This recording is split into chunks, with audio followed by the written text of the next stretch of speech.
Kapan rakyat bisa berdaulat penuh? Pertanyaan, kapan rakyat bisa berdaulat penuh? Pertanyaan ini wajar melihat kenyataan belakangan ini yang semakin melenceng dari yang tersurat. Di atas kertas jelas tak terbantahkan bahwa kedaulatan tertinggi ada di tangan rakyat. Kenyataan juga jelas tak terbantahkan bahwa ada yang melenceng dibanding dengan yang tersurat. Contoh kecil ini akan kami angkat karena masih jarang terekspos, karena memang masih mainan orang-orang besar dan pintar.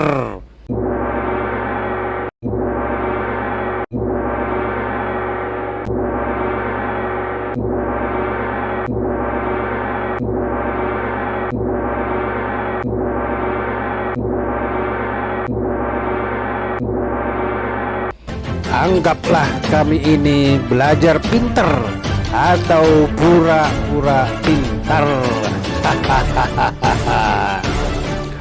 Undang-Undang Nomor 14 Tahun 2008 tentang keterbukaan informasi publik.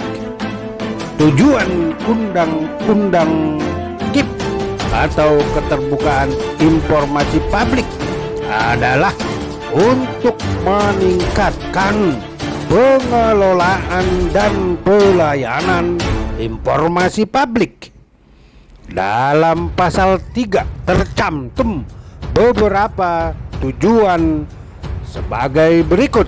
Pertama, menjamin hak warga negara untuk mengetahui rencana pembuatan kebijakan publik, program kebijakan publik, dan proses pengambilan keputusan publik serta alasan pengambilan suatu keputusan publik. Kedua, mendorong partisipasi masyarakat dalam proses pengambilan kebijaksanaan publik.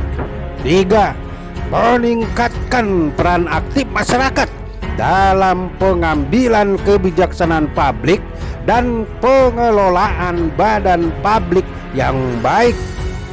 4. Mewujudkan penyelenggaraan negara yang baik, yaitu yang transparan, efektif dan efisien, akuntabel, serta dapat dipertanggungjawabkan. 5. Mengetahui alasan kebijakan publik yang mempengaruhi hajat hidup orang banyak. 6. Mengembangkan ilmu pengetahuan dan mencerdaskan kehidupan bangsa. Ketujuh, meningkatkan pengelolaan dan pelayanan informasi di lingkungan badan publik untuk menghasilkan layanan informasi yang berkualitas. Tujuannya jelas bukan? Publik atau rakyat berdaulat terkait informasi publik. Kenyataannya bagaimana? Apix menyurati IPB, Institut Pertanian Bogor, perihal surat klarifikasi adanya dugaan penyimpangan atau persekongkolan atas pengadaan yang nilainya cukup besar.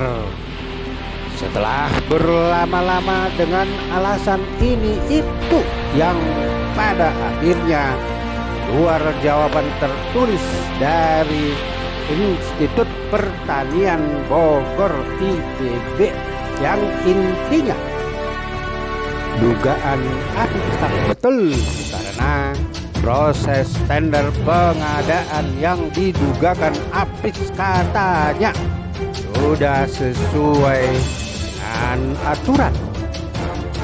Apix menggunakan undang-undang KIP bahwa bila tak betul dugaan yang dituduhkan, agar IPB tolong diberikan dokumen tender dan realisasinya.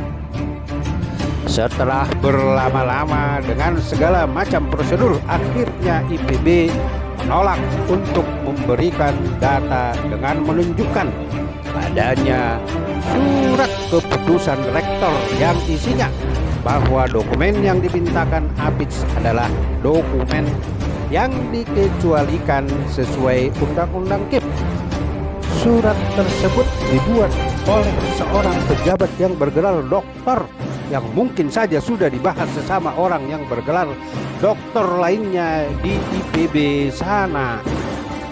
Komentar dan dugaan APIDS bahwa sekelas lembaga pendidikan tinggi yang masuk 5 besar terunggul di negara ini, pencetak SDM atau pencetak orang-orang pintar saja yang diharapkan membangun bangsa ini, menggunakan kepintarannya untuk mengelak.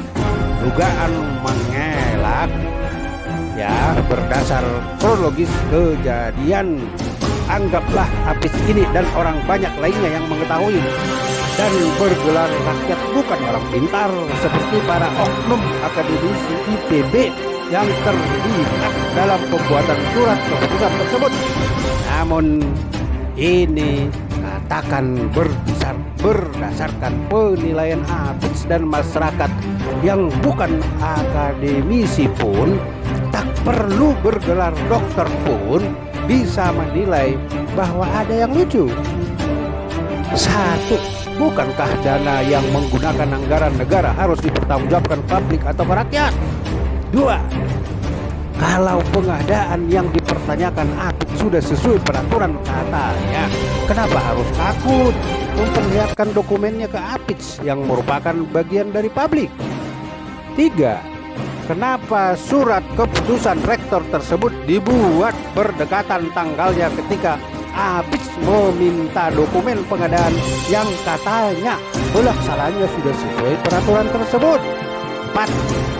Apakah bila seorang rektor membuat surat keputusan untuk mengecualikan dari hal-hal yang sudah diatur oleh undang-undang KIP yang dibuat pemerintah dan disahkan oleh DPR, apakah tingkat seorang rektor lebih tinggi dari presiden dan DPR karena merasa gelarnya profesor doktor, sedangkan presiden hanya S1 dan DPR hanya ada 1-2 gitu?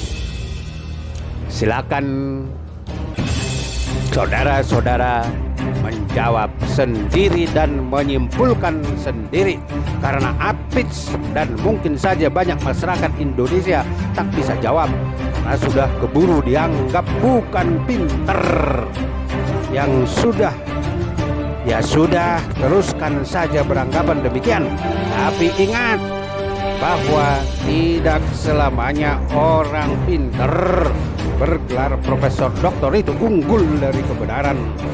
Ada hal yang tidak bisa dikalahkan oleh siapapun, tidak terkecuali yang menyandang profesor doktor, yaitu kebenaran. Karena kebenaran itu adalah ciptaan pemilik alam semesta ini yang berlabel Tuhan.